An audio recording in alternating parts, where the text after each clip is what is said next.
Good morning. Good morning. I am Deb Creer, and I am passionate about giving professionals the tools that they need to make themselves and their businesses as successful as possible. And we're going to have so much fun today talking to a fellow C-suite network person. That's always a lot of fun when I get to do that.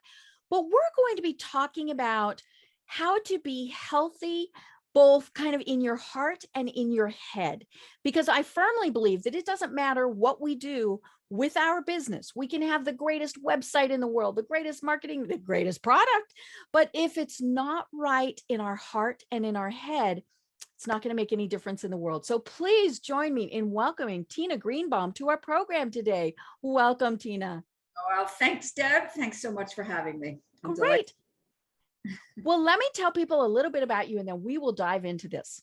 So Tina Greenbaum, who has a master in education and is a licensed clinical social worker, is the founder and CEO of Mastery Under Pressure, a management consulting coaching program for high-performing executives who need to refine and master their interpersonal and interdepartmental skills. Mastery Under Pressure gives CEOs and senior level managers the additional professional and personal tools they need to excel and to empower their teams and their associates. So again, Tina, welcome. Thank you. Thanks so much. Great. Well, I always like knowing about how my guests got to where they are today. So tell us about that journey and how you discovered that this is your passion in life. Well, it's a long journey, actually. I've been doing this for 38 years. Okay. You started when you were 2. I did start when I was 2, and somebody asked, I was in a conference one time and they said, how old were you when you started helping people or caring about people? And we all went, kind of about yay big. So it's been my nature forever to be a helper person. I see problems and I love to solve them. And so I started out as a teacher. I always wanted to be a teacher, actually. And, especially when I was growing up, you were either a teacher or a nurse. Right. And I hate the sight of blood. So teacher worked really well, but it truly is my nature. But then I got to be a teacher of elementary school, special ed. And I really hated it. I thought I hated teaching, but I really didn't hate teaching. I just wasn't cut out to teach science and English. Bulletin boards and all that. But there was a social worker and a psychologist that would used to come into the classroom and take the kids out and work with the families and work with the psychology. Said, I think that's what I want to do. So I went back to school and I started out with a master's in education. That wasn't it. I didn't want to work in a school. And then I went to social work school and I wanted to be a psychotherapist. Okay. Because what I love about psychotherapy is it's a privilege. It's a privilege to get to the deep roots of what's really going on. I love organizational development, but I don't have that same permission as I do as a therapist. So that's how I started. My first job was working on an eating disorders unit, Washington, D.C. It was one of the first in the country. Eating anorexia, bulimia were new terms and nobody really knew how to treat them. Right. Gave us a manual. It said alcoholism, crossed it out, but eating disorders. Said to us beginning therapists how to deal with, they didn't know how to deal with these very, very sick young women. So the first clue I got was I went to a yoga class for myself and I got into that deep state of relaxation. I said, wow, if I could only get those young women to do this, then maybe they wouldn't need their eating disorder. Because in my experience, all addictions are anxiety based. And they're always about feelings that we don't want. Right. Those two characteristics. I started kind of getting into this mind, body, psycho-spiritual way of working with people and working with spiritual healers. And I found that my work was beginning to change. It was starting to become much more effective because I knew that I needed to get below the neck. Because we could talk, and this has a lot where we're going with this stuff. But I used to say to the young women, I hear you, but I don't feel you. If I don't feel you, you're not going to change. And so my journey was really about how do I get below the neck? How do I access the deeper parts of somebody? And basically, how do I access the unconscious? Right. Kind of their soul. Exactly. And also how change happens. Because just talking about it doesn't necessarily mean that we're going to change at a fundamental level, Right. because the body gets triggered, Mm-hmm. the mind gets triggered. Mm-hmm. So I kind of, again, was following my nose, and how do I get there? And now, somatic therapy, body therapy, the neuroscience Mm-hmm. explains so many things that I had to discover on my own. Mm-hmm. And now that we have the neuroscience, it becomes a lot easier to talk to people who think some of this stuff is kind of woo-woo or crazy. It's so not. Mm-hmm. I am so not woo-woo. I'm very grounded, Mm-hmm. but it works. Mm-hmm. And so what I discovered is that if you begin to follow the way the universe works, Mm-hmm. the way nature works, the way human psyche works, life works. Mm-hmm. Come up against it, and you buck up against it, you Mm-hmm. will have issues that we have. Mm-hmm. And so little by little, I started to incorporate programs and do workshops and test things out. I was always the guinea pig. I Mm-hmm. took many trainings in how do I actually help somebody change. Mm-hmm. And over the years, I just started to move over to, I'm a very coachy therapist. Mm-hmm. I'm a teacher at heart. So a coach is a teacher. Mm-hmm. And I started to develop well, it's great that you can tell me this stuff, but what if you're going for a bigger interview, or what if you're making a big pitch, or Mm-hmm. what are the skills Mm-hmm. that you actually need Mm-hmm. to be able to function at a very, very high level? Mm-hmm. I love public speaking and dealing with, that people talk about. It's one of the scariest things that you could do. So all the things that are fear-based, Mm-hmm. that people either stay away from or they avoid, I like to help people. Well, let's just turn around and take a look. Mm-hmm. See how we can transform Mm-hmm. a lot of these old beliefs and old systems into something that actually clicks and works. And so many twists and turns, but Mm-hmm. mastering pressure. I started out actually creating a tennis program with my husband, who's a tennis coach. Ah. It's called Tennis to the Max. Mm-hmm. Now that the Olympics are here in this current Mm-hmm. that we're on, there's a lot to talk about Mm-hmm. these athletes, and particularly the mental health stuff and Mm-hmm. what's going on. So it's all interrelated, Mm-hmm.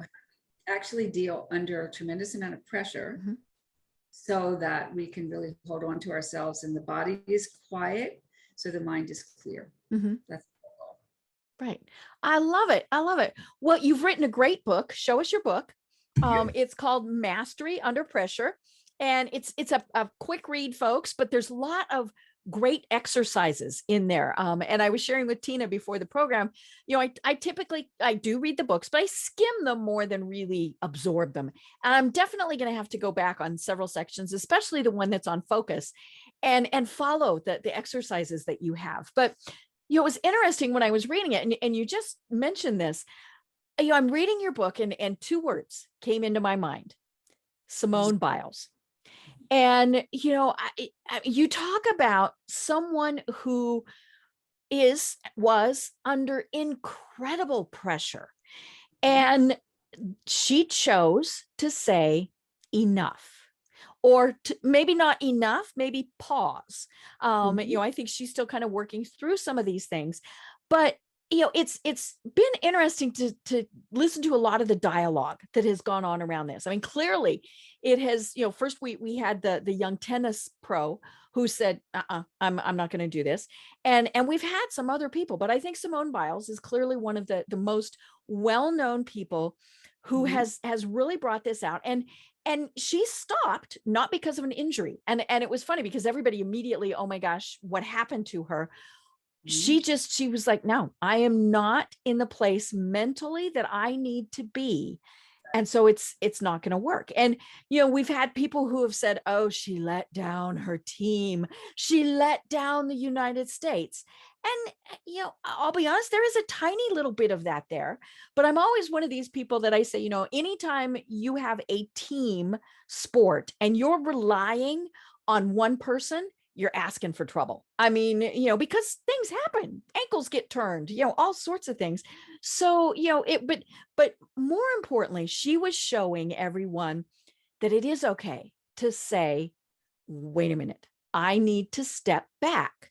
So talk to us more about that. I mean, because it can happen to anybody. And I don't care if you're, a world-class athlete or you've got your business and you're working out of your home office. Those pressures are definitely just unbelievable and are real. So talk to us more about that. So I just wrote a blog that's going to be probably go up in the next day or two, exactly, because given my field and given my interest, it's right up my alley. So I have a lot of things to think about that I think about with it. Number one, she is a master, not only at the gymnastic part, she's also a master mentally, because you cannot be an Olympic level athlete without mind. You just can't. And one of the things that I say all the time is an athlete would never go out there without training the mind. And yet we look at ourselves, how many people have actually trained at the level that she's trained, the mind, and then we expect ourselves to be able to perform at incredibly high levels. Now, even at the highest level, what I love about this is she's and Naomi Osaka, and it was Phelps before. I used to live in New York, and his pictures all over the subway, talking about therapy and suicide prevention and all of this. We're all human. Nobody escapes. Right. Nobody escapes. And so there are signs and signals. And again, a big one part of my passions is get to know yourself really well. Really, really, really well, because there are signs. There are signs that are letting you know that you have reached your limits. And in the blog that I wrote, and I just read the proof of it, I kind of list them. We can't focus. We don't want to get out of bed in the morning. Our relationships are kind of falling apart. Yeah, I mean, there's just so many signs and signals. We're getting sick. I can't sleep. All of these things. Well, if we don't pay attention to them and we power through them, she decided not to power through. Right. Because the risk of severe injury was so great for her. Right. There's nobody spotting her. There's nobody holding her. There's nobody. So she was calculating, I'm sure, for herself, this is not safe. Right. Right. So she's setting a model that I'm so thrilled that mental health is now out there in the forefront, because what I would say, particularly in business, and I've been doing this for a long time, and I worked with a lot of really high-powered people, and we talk about bringing somebody like me into their teams. It's like, well, what you do, it's really important, but it's not urgent. Right. Yeah. Then they make the face, right? They squinch their little nose up and they go, me. But with COVID, and with all of this publicity, this is important and urgent. And we start with ourselves. As we become healthier and know how to manage these things, and then impacting other people, and we're impacting people who are parents of children. That's really kind of my whole goal here, in terms of doing the work that I do, is how many people can we impact? Because in my belief, this is the path to world peace. Right. I just this stands out so much in my mind. The other day, I was in Denver visiting my grandson, who I haven't seen in a year, who's 4 years old. And I'm very proud of my son, the way he's raising him. His mother and his father, they're very savvy in the way that, and he's very polite. And so my son and I were in the supermarket, and there was a young mother on the phone grabbing her kid, probably around the same age as my grandson, and kind of cursing, come on, and nasty and cursing. Oh, and it just pained you. It's like, how does this kid even have a chance? How does it even have a chance? And so I feel, again, it's my opinion, that as leaders, it's our responsibility to be able to manage ourselves in a way that we don't bark at people, that we offend people, that we, out of our own anger and frustration and annoyance. And there are skills that we can, so that we can, again, be calm in an emergency and keep our minds really, really clear. Right. And knowing when our limits are, and saying, I need a break. Right. And, maybe it's just that you leave that situation, you go to the restroom, you take a walk. I mean, there's all sorts of things that you can do. And, it was interesting as you were talking, because I was thinking, as leaders, Mhm. we do have that responsibility for our employees, for, whatever it is, maybe it's just the people around us, all those things. Many years ago, I worked for a man, and he was over 300 pounds. So, physically he was not healthy. You knew his blood pressure probably just blew the cuff up. I mean, there, and I mean, he was literally what you would call a walking heart attack. Mhm. We were just waiting for that, but his anger just simmered. I mean, the tiniest little thing would set it off, and we would run. And it was interesting because I was fairly young when I worked for him. I was in my 20s, but I was raised by a very independent woman. My parents were great, but my dad worked a lot. So my mom was the key figure in my life. And so she raised me to, stand up for myself. And I went into him, and I've been there not real long. And I said, you know, I see how you are with people. And I was his office manager. So basically I was, pretty much in charge of everything. And I said, you get one. And he said, one. And I said, you get to call me a foul name once. You do it a second time, and I own your business. And and he just kind of looked at me and oh, there came a point where he called me the B word. And and all I did, I just looked at him and I said, that was your one. And he immediately backed down. I mean, he knew that I would not. Now, I didn't last long there. I mean, because the stress level was just so incredible. I mean, we really were worried about, would he throw things at us? Would he just scream and yell? Would he keel over dead? And then we'd fight over, who had to give him CPR. And but it was just such a horrible situation. And I kept thinking the whole time, he just needs to chill out. And that really was a big part of it. He needed to recognize how destructive his behavior was, not only to himself but to everyone around him. Yes, absolutely. And so you were one of those great employees who stood up to him and let him Mhm. know that you were not willing Mhm. to take that and Right. that you were not afraid to leave. Mhm. And maybe, again, people get into all kinds of situations. Mhm. Again, it showed us so much of how many people had to stay and Mhm. work under really toxic Mhm. situations because the consequences were worse Right. than Yeah. Yeah. And I mean, we see that a lot, obviously, in abuse cases where, financially, or, there's children. I mean, there's so many reasons why women feel that they cannot leave. And so, I mean, it's just so scary that happens. so the goal would be, how can we educate Yes. as many people Hmm. as we possibly can? And the Hmm. reason that I really like the business arena Hmm. is because I like business for one Hmm. thing, but we touch so many people Hmm. in so many different kinds of situations. And if work can be that kind of culture Hmm. where you can come in and you can feel, admired and appreciated, and that you have some autonomy, Hmm. and you feel good about you and you feel good about the purpose of what you're doing Hmm. there, that then again leads over to Hmm. every aspect of somebody's life. Right. And it's funny because some of the things we end up scoffing at are the things that would help the most, and some of them are simple and basic, like, what is the mission of the company? If it's okay, we understand they need to make money.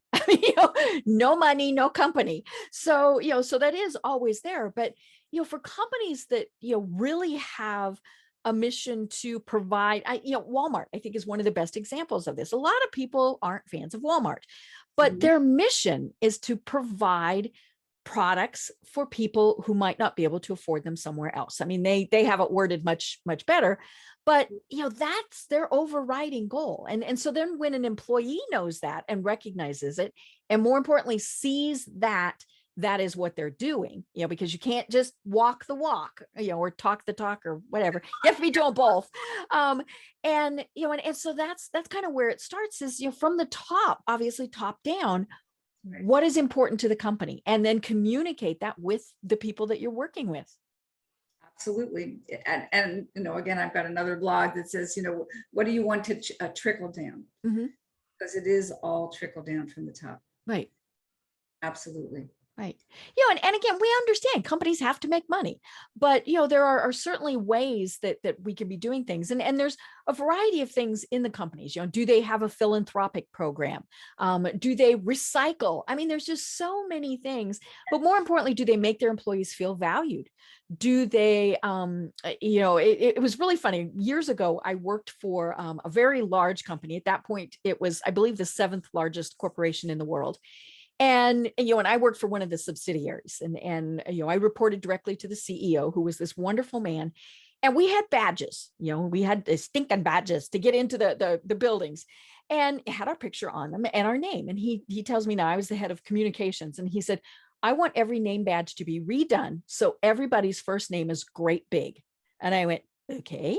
I mean, he was the CEO. I was going to do that. And he said, no, I know how important it is. Now, mind you, this is over 20 years ago. I know how important it is to call somebody by their first name. I need to be able to see that from 6 feet away. And people were just dumbfounded when this gentleman would call them by their first name. They never got that, it was because it was really big on their ID, but it really made a difference. They're like, the CEO knew my name. And I mean, that was just such a small gesture, but it made such a huge difference. So the way that it is now, and it hasn't been this way, and probably 20 years ago, that CEO had many, many layers between him and anybody else who wanted to get. It was a big company. But today, the employees want to see their CEO. They want to see them. They want them to be accessible. They want them to be transparent. They want them to be authentic. And I always say it's easier said than done, because as a leader, we frequently don't want to show our vulnerabilities, right?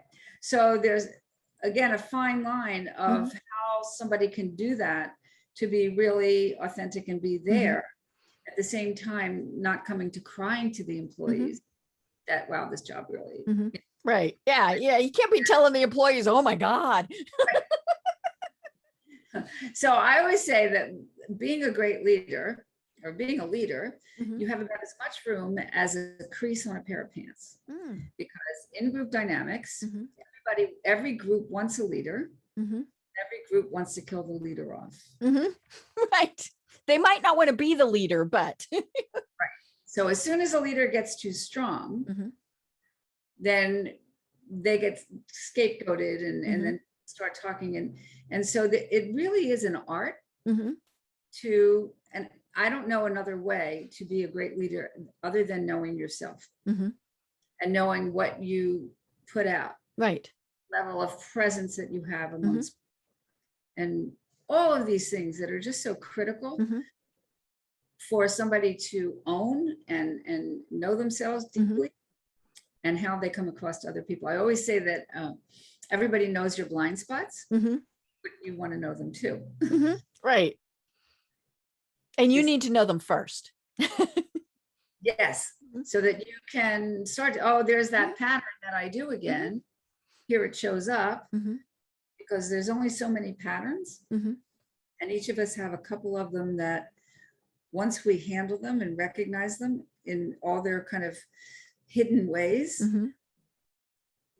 and then we can say, oh, there it is again. I better keep my mouth shut, or there it is again, or I've come on too strong, or I'm annoyed that this person is not moving as fast as I move.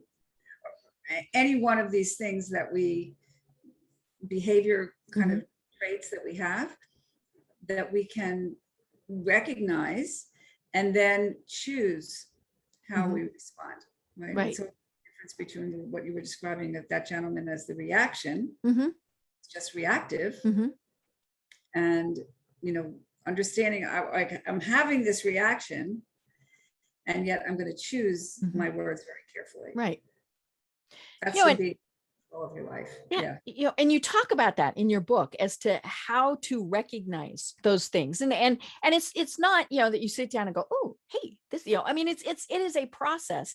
And obviously, going through some of these things, you might discover, or you might already know, that you truly need assistance with some of these things. And so, we want to encourage people, if there's something, huge, and I shouldn't even use that word, if there's something that's very important to you, that is an issue, then it's okay to seek help.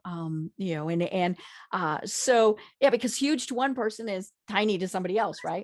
Even interject a little something Mhm. and put a little spin on it. Mm-hmm. So we're talking about all these great athletes and Olympians. They all have coaches. Right.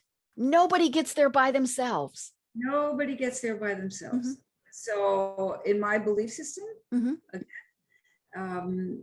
you always want to work with somebody who's a little bit ahead of you. Mhm. So let's just say that you're just starting out, and now you're working with somebody who's a coach or a Mhm. mentor, or somebody who's had a business that you would love to have, Mhm. that has maybe 100 employees. Mhm. And you're just starting out with 0 or 1, and then you get to the point, well, now you've got the 100 employees, Mhm. but this person doesn't have that level of experience. Right. So now we want to upgrade Mhm. into the next level, Mhm. who to 1,000 employees. Mhm. And so there's the business side of it, and then Mhm. there's, again, the emotional mental side. Mhm. And I don't know if anybody ever saw Billions, the show Billions, Mhm. which is kind of a crass guy from Wall Street, but he has a woman who was a psychologist and a performance coach. Mhm. As soon as he gets himself into a little trouble, or he's trying to make a really big decision, or he Mhm. needs somebody that he can trust, Mhm. he calls on this woman. Mhm. And that's the model, in my Mhm. opinion, that all great leaders need. They Mhm. need somebody who is a trusted advisor, Mhm. that they can let their hair down and Mhm. really talk about their vulnerabilities, that they don't have to spread it all over the Mhm. company, and somebody helping them who's got wisdom and experience, Mhm. that can help to just be a good sounding board. Right. Did you look at it like this, and did you look at it like that? And Mhm. yeah, I see that pattern showing up here. Mhm. Are you aware of it? And then how does it show up? Mhm. I have one somebody who's in the C-suite I'm working with now, who he said, I'm just going to tell you this, nobody knows it. And he said, I can take criticism Mhm. or feedback. He said, but inside it kills me. Mhm. Just really kills me. So Mhm. nobody really knows. He said, although sometimes I get a little short, I get a little, Mhm. and I don't want to do that. Mhm. And so we started to track back.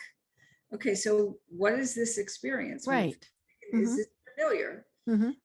And he had very, very high performing, high standard parents. Mhm. So you got the 99. Well, how come you didn't get the 100? Ah. Mhm. You had this, but you didn't get that. Mhm. So he had learned to put so much pressure on himself, Mhm. that perfection, which none of us are perfect. Mhm. Anytime somebody would call it into question, his solutions, or Mhm. the way he would approach something, he would experience that same experience. Right. He was the little boy and mom was mad or disappointed. Exactly. So again, that's not something that you're going to discuss with your employees. Right. It's not appropriate.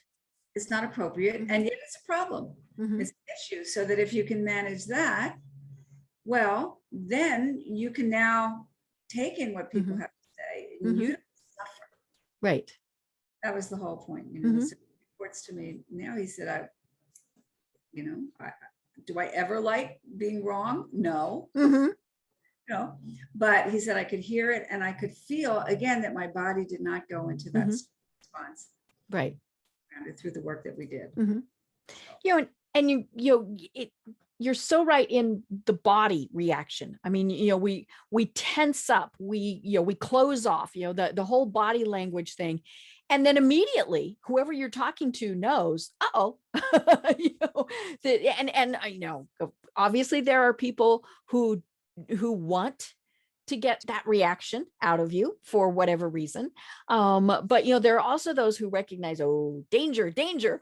And so having that trusted person who is the unbiased person who can say, hey, do you know that when you get upset, this is what happens. You tense up, you lean back, you start making fists. I mean, all these various things that we don't even realize we're doing.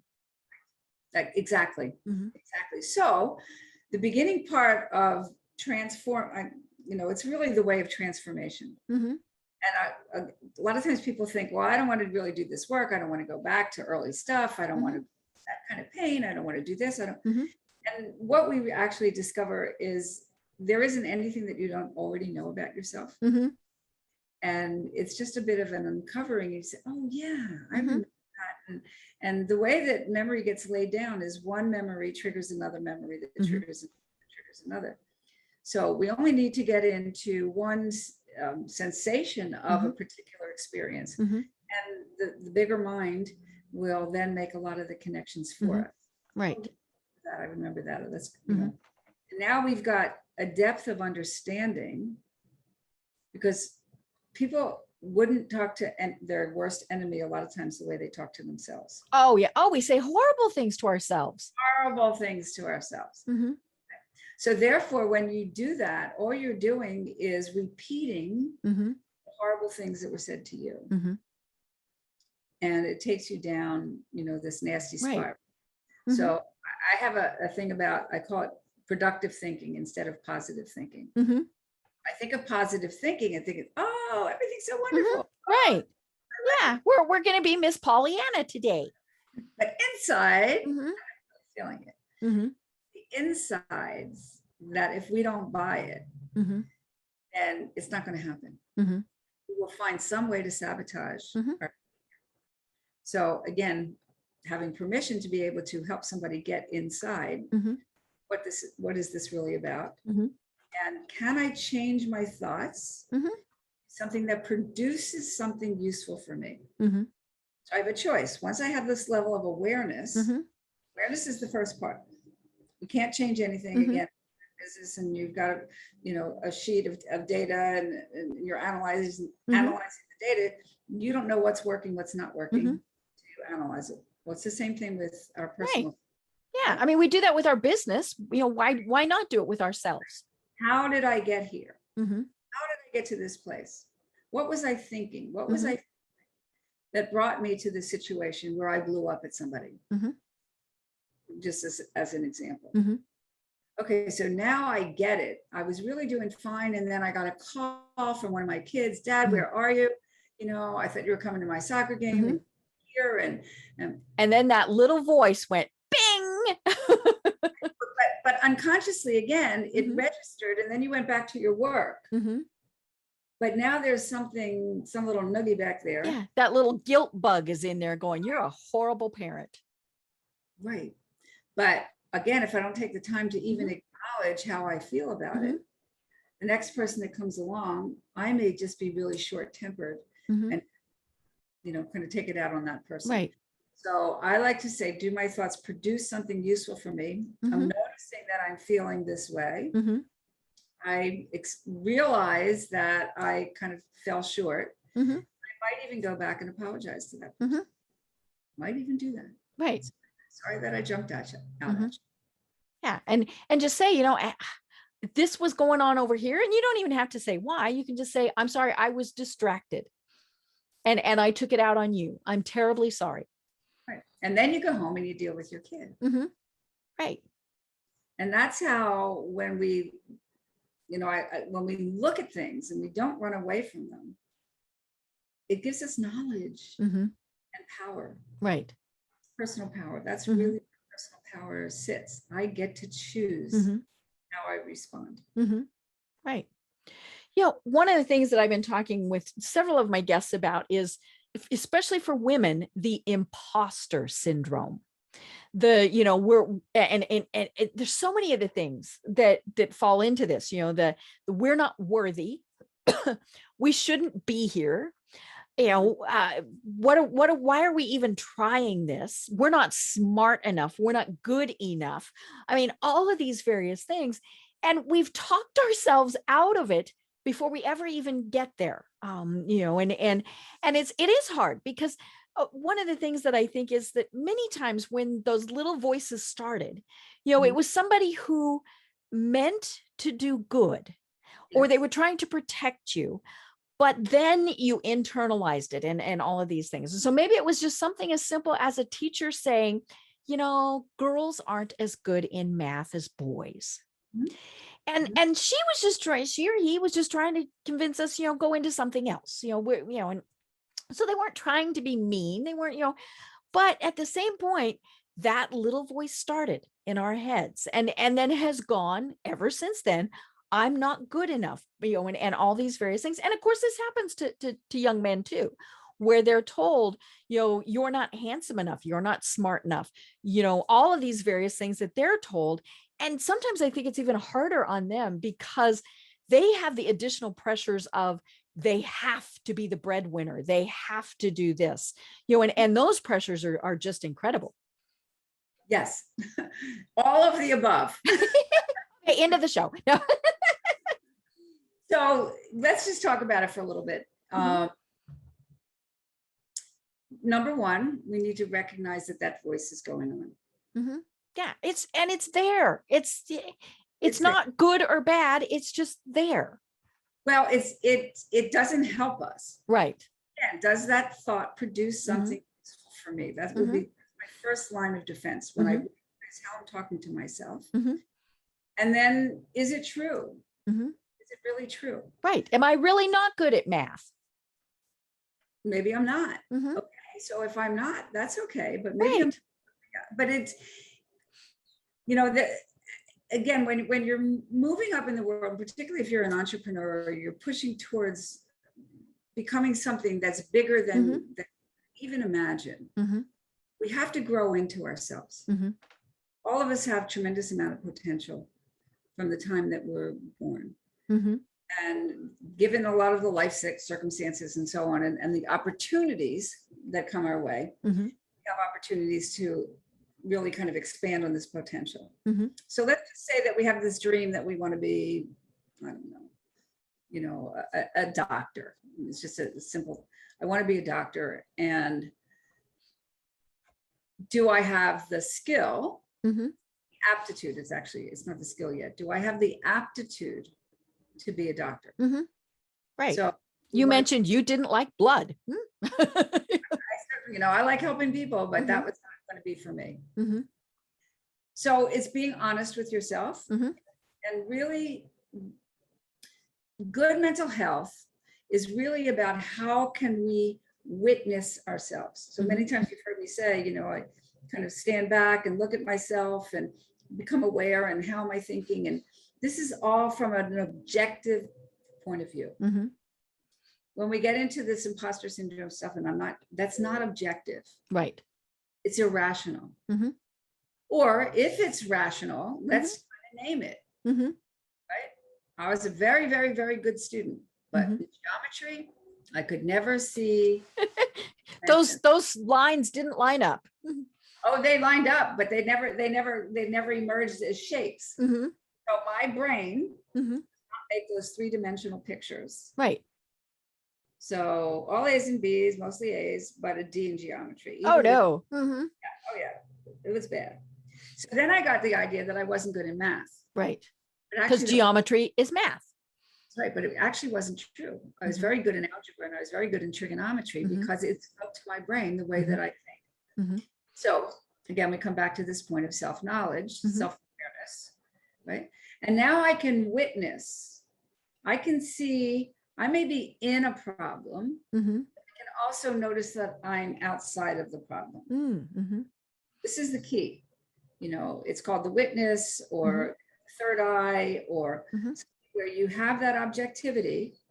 I'm sitting in a let's say I'm sitting in a meeting or a conference, and I'm getting bored to tears. And somebody, is talking about stuff that I just want them to shut up. Right. Basically. All right. So this is what I'm thinking and feeling within myself. Right. At the same time, I'm in the situation and I'm feeling it, but I'm not acting on it. Not telling that woman, Right. Enough. yeah, right? Or I may decide to do that and say, because I'm noticing how I'm feeling, and then I'm choosing to take action on it. So it's really this third eye, and we get into a lot of trouble when we don't witness our own behavior and our own feelings. And when we can do that, and we can recognize very quickly, okay, this is what was a couple minutes ago, this is what is right now. I can flip, I can change, I can shift. And we become very agile in our minds. And that's really kind of where we want to go. Right. You know, and I think one of the most important things that I got from reading your book is it's our choice. You know, we can choose to be annoyed that that person is droning on and on and on, or we can choose to think, okay, you know, she really does have great information that I need to be paying attention to, or, you know, all these various things. It truly is our choice on how we react. And I think one of the things that we see a lot of is the whole I'm going to blame somebody else. And you know, there's obviously many reasons for that, but you know, it comes back to it is our choice. Well, as soon as we get into the blame game, we're done. Right. We're just done. Because there's a wonderful saying that I learned a long time ago, and I do believe that this is very true. We create our own reality, create our own experience. And part of being very self-aware is recognizing that it's my perception that is causing me to feel this way. Use the example a lot of times, you know, let's just say that I'm scared of dogs. If I see a dog in my periphery vision, my body goes into that stress response.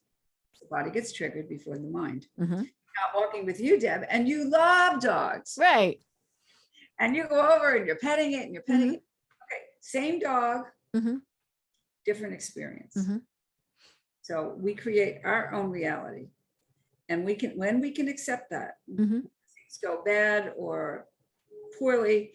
I have a client who's in a business that he's in the music business. It's not a very good business as businesses go. Kind of bastardized and taken over and big money. And so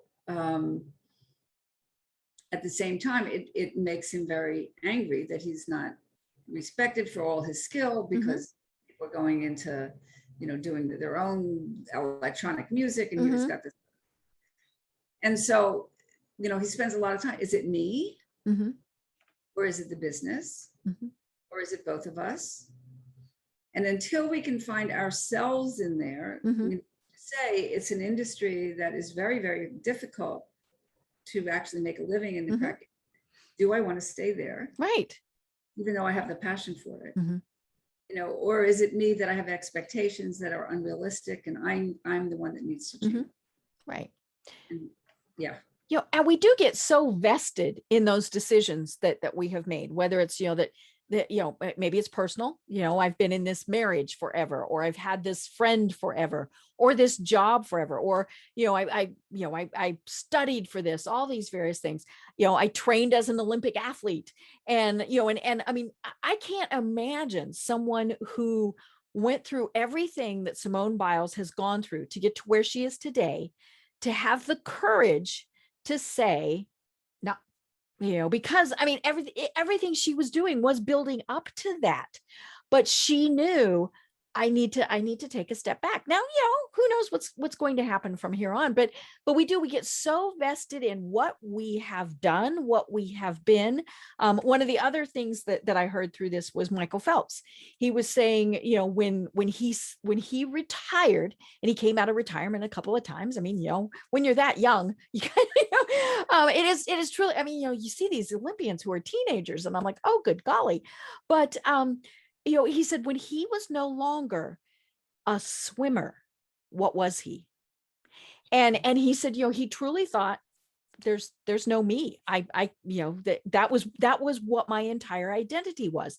And fortunately, he has found other things. But we see that so many times with, maybe it's, I was mom and my kids grew up, and I'm no longer that caregiver. I mean, we get so tied to those roles that we Right. don't realize there's a next step, but we have to choose to take it.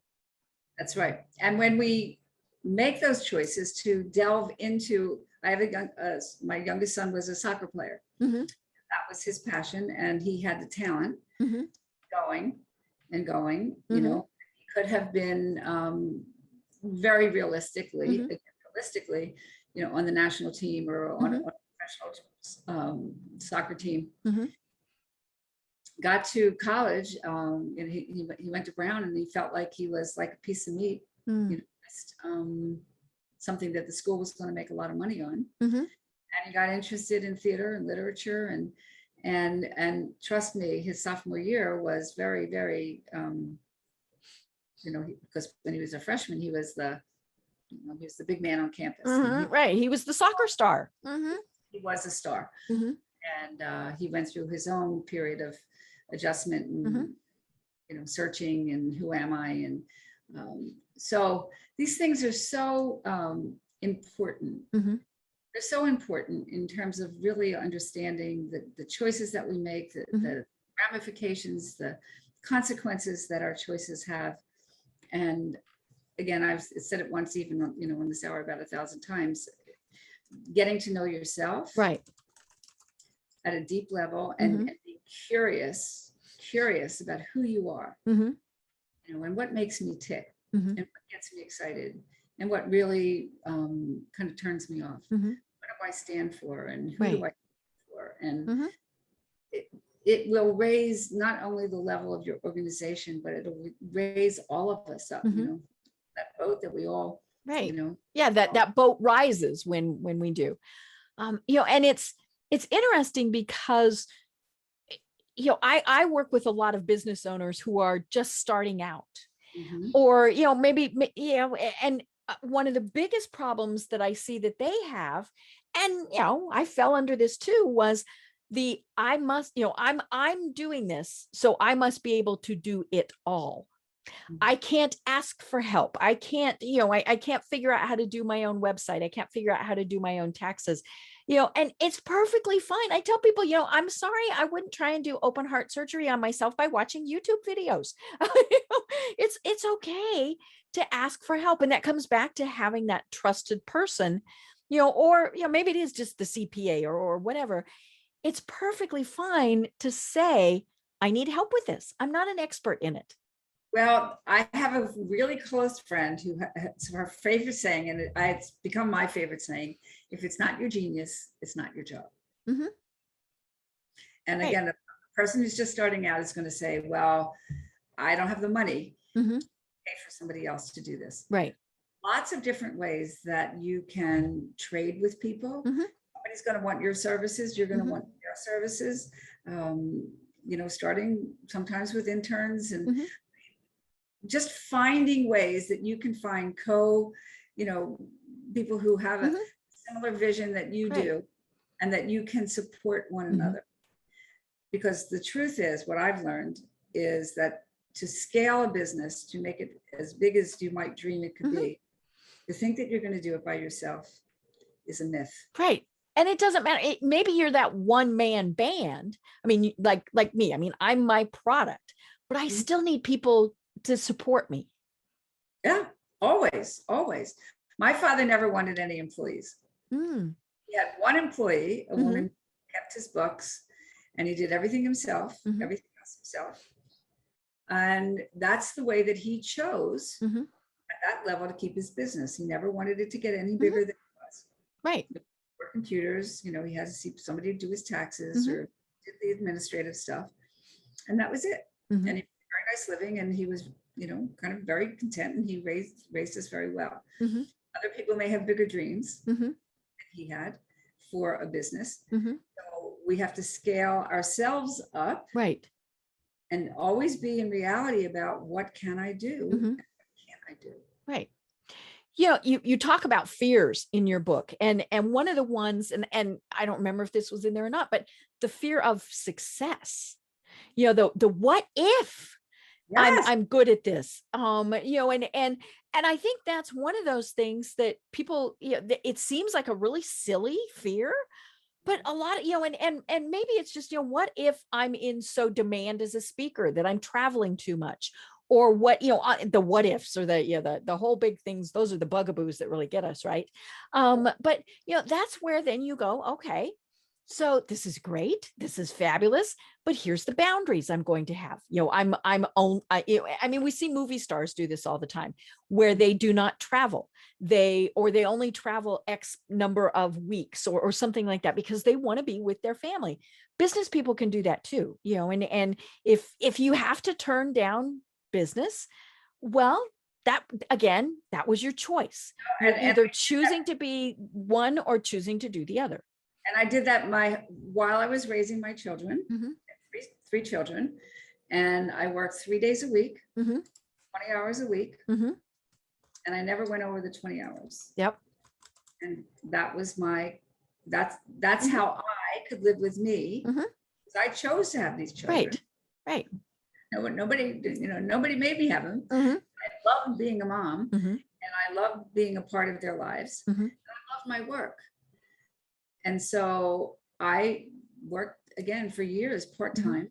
And my mother used to say to me all the time, because I had very big dreams. Mm-hmm. And now that I don't have, not I'm raising those kids anymore, Mm-hmm.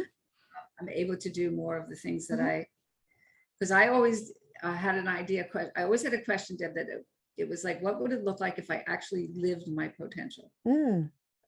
And that was an underlying question while I was with my kids and keeping my world relatively small, so that I could handle that. And then my mom used to say to me, "Oh, for everything, there's a season." Mm-hmm. And once the kids were gone and I actually got divorced and moved to Manhattan, Mm-hmm. and I said, okay, this is it. And I started finding people and women that were doing like amazing things and writing books and doing all the things that I had dreamt to do. And I just started doing it. Mm-hmm. And so again, when you come into that imposter syndrome idea, is like, okay, how many years I've been doing this? I've been doing this for a pretty long time. Mm-hmm. You think that do I need any more schooling to do this? Well, I love to learn, but I don't know that I need to go back to school to do what. Right. Mm-hmm. And you start playing, these two ends against each other, and you start being realistic,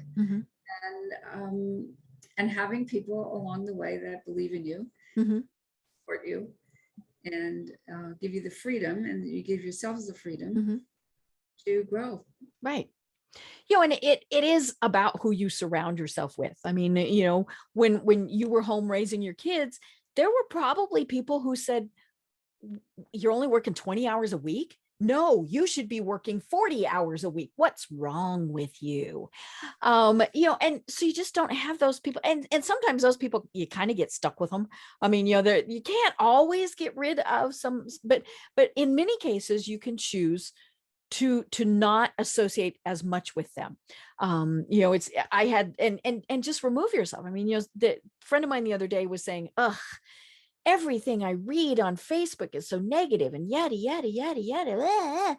And I said, okay, I'm not meaning to be flip here, but stop reading it. It was just, and I said, that's kind of what it comes down to. And I mean, if you don't like the negativity on the news, change the channel.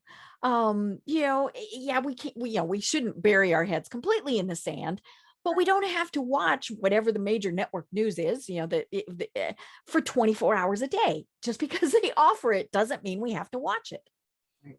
That's exactly right. Yes. So keeping your mind really like a temple is something that I started to work on a long time ago. I like that. And we do know that thoughts travel, very real. And even though you may not say it out loud, I'm going to pick it up in some way, shape, form, or another. And so, again, going back to how I talk to myself, how I talk to my children, mostly, it's between me and me. I don't allow Mm-hmm. to come in because I can see them coming. I can Mm-hmm. hear they're coming, and Mm-hmm. what if, the what ifs and this and that, um, anything that I can kind of see ahead of time that is going to get that nervous Mm-hmm. system going into a stress response. Mm-hmm. I do my best to keep it Right. outside of me. Right. And you talk in your book about how to do deep breathing, how to do relaxation, how to do meditation. And a lot of that really is just pushing those things away. And some of them really are acknowledging it. I'm kind of a klutzy person. And so, there are times where if I, trip over something, my little voice, either in my head or out loud, will say, God, that was stupid. But I can either fixate on that or go on. And that's the thing. It's like, okay, so don't do it again. I recognize that Mhm. body wise, Mhm. I'm a little klutzy, and Right. there it is. And Yeah. I mean, I tell people, I was having a conversation with somebody the other day. She hurt her foot and she said something to me about, have you ever broken toes? I said, yeah, I've broken 3 toes. And I said, and I have learned I do not go barefoot Mhm. because I don't pay attention to where I am in the world. And so I can either go barefoot and risk breaking toes or wear shoes. I mean, it just comes down to that. Right, making those choices Mhm. and where and kind of moving along in a way that feels good. We Mhm. want to feel good. We want to feel Right. good in our Yeah, I body. mean, who wants to go through life not feeling good? And that's what it comes down to. I mean, and there's enough that's out there. What we control, we need to make sure that it's not the and it's the good. That's the technical term, the Well, oh my gosh, Tina, we are already at the top of the hour, and this has been just so delightful. And I would love to have you on again because we've just scratched the surface of this. Because I think there's so much that we need to talk about. But how do people find you and connect with you? Well, there's a couple ways. I Mhm. have a website. It's Mhm. masteryunderpressure.com. You can see things that we're doing and the classes that we're holding. And I have a Mastery Under Pressure book, Mhm. a course, which is a really pretty awesome course. Mhm. But basically, if you also want to see where you are on this peak performance Mhm. scale, I have a quiz that you can Right. take. It's You have the mastery. mastery under pressure quiz. Mhm. There you go. It's masteryunderpressure.net. Mhm. And that will give you a pretty good indication of where you are Mhm. on these skills Mhm.